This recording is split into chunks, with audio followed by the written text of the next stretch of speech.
শোনেন, আমি কই আপনি কইছেন রাহেন্দা, আমি কইছি ভাই খুলনায় আয়েন, পরে আপনি ঢুকছেন না আমি বলছি যে বাগেরহাট, খুলনা বাগেরহাট না ভাই ভাই কি হ্যাঁ?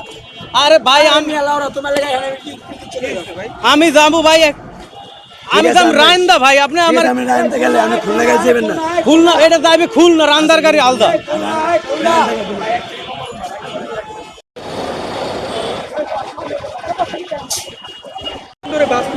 সকাল থেকে খুঁজতেছি, এখনো পাই নাই। আপনার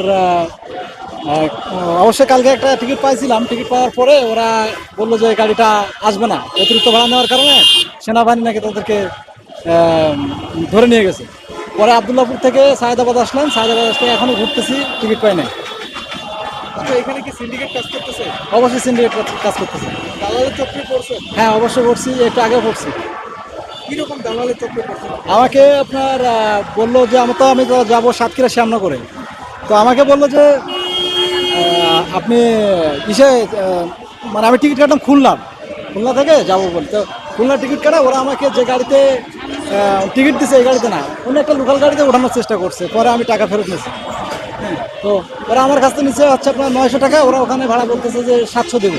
যখন ওরা 700 টাকা নেয় নাই, তখন আমাকে বলছে নেমে আসেন। পরে আমি বললাম আপনি দিচ্ছেন এক গাড়ির টিকিট, আবার পরে আরেক গাড়ির টিকিট দিতেছেন। তো বললো যে আচ্ছা আপনার টাকা নিয়ে যান। এরকম অনেকেই কাজ করতেছে। আপনার যেমন বিভিন্ন কাউন্টারে যেতেছে লেখা আছে যে টিকিট নাই, কিন্তু অথচ ওরা টিকিট বিক্রি করতেছে। ঈদ আসলে এমনটা হওয়ার কারণ হচ্ছে, এটা হচ্ছে একটা অতিরিক্ত ভাড়া আদায়ের কৌশল, মানুষকে হয়রানি, এছাড়া আর কিছুই না। আপনার আপনি দেখেন যে কোনো রুটের গাড়ি এখন কিন্তু নাই, এরা বিভিন্নভাবে এরা সিস্টেম করে এরা গাড়িগুলো বিভিন্ন রুটে করে। এরপরে আপনার মনে করেন যে বিভিন্নভাবে মানুষকে হয়রানি স্বীকার করে। আমার বাড়ি হচ্ছে শ্যামনগর, যেখানে নর্মালি ভাড়া থাকে 600 টাকা, সেখানে এখন ভাড়া হচ্ছে আপনার নন এসিতে 1200-1300। এটা একটা অতিরিক্ত, মানুষের জন্য খুবই হয়রানি। না না ভাই, বাদ পাইনি। কোথায় যাবে? মাদারপুরে। মাদারীপুর। কে কে যাচ্ছে? আমি একাই। একাই যাচ্ছে? আসলে এই সিন্ডিকেটটা মানে সিন্ডিকেটের কারণটা তুমি বলতে পারছি না। ভাড়া কি বেশি করে নেওয়া হচ্ছে? ভাড়া বেশি করে নেওয়া হচ্ছে। 800 টাকা, 700 টাকা, 500 টাকা ভাড়া যাচ্ছে। আগেকার ভাড়া কত ছিল, এখন ভাড়া কত ছিল?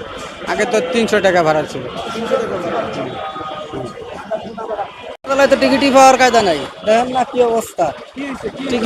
টিকিট নাই, টিকিট দেওয়া আছে 1000 টাকা ভাড়া, 550 টাকার টিকিট, 1000 টাকা ভাড়া, তারপরে সিট নাই। আর পাশে এক জায়গা নিয়ে নামাই দেবেন আর এক জায়গায়, এটা কাজ বাজ ভালো না। ওই যে দেখেন না, ওই গাড়ি একজনকে আর 2-3জনটা টিকিট বেচতেছে, একটা ঝামেলা করতেছে। কোথায় যাবেন? আমি যাবো মোল্লারহাট নামলেও হয়, পাটগাতি নামলেও হয়। কত টাকা ভাড়া চাইছে আপনি? ভাড়া চাই যে এই যে লোকালেই 800 টাকা, আর আগেকার ভাড়া কত? আগে ছিল 550টা, 500টা। দেখি সিন্ডিকেটের কাজ করতেছে তাই না? কে রে বলবো, এত দেখি তো যে ভাড়া বেশি কোনো নাই, কোনো পদক্ষেপ তো কিছুই দেখি না। চেষ্টা করছি, বাস পেয়েছেন? না না এখনো চেষ্টা করছি ফরিদপুর যাওয়ার জন্য। ফরিদপুর যাওয়ার জন্য হ্যাঁ। কত টাকা ভাড়া চাচ্ছে আপনার কাছে? এখনো কাউন্টারে যায় না, এতে বুঝবো কিভাবে, এখনো কাউন্টারে যায় না। কোথায় যাবেন? ফরিদপুর। কুষ্টিয়া যাব। কুষ্টিয়া যাবেন? যাবেন কোথায় ভাই? বরিশাল। বরিশাল। টিকিট পেয়েছেন? না ভাই, টিকিট পাই না এখনো। কাউন্টারে গেছিলেন? কাউন্টারে গেছি, টিকিট নাই। টিকিট নাই? মানে সবগুলো কাউন্টার শেষ ঘোরা? হ্যাঁ, সব কাউন্টার ঘোরা শেষ? ম্যাক্সিমাম ঘোরা হয়েছে। বলতেছি সব কাউন্টার ঘোরা শেষ? হ্যাঁ, সব কাউন্টারে গেছি। কত করে চাচ্ছে ভাড়া তাও?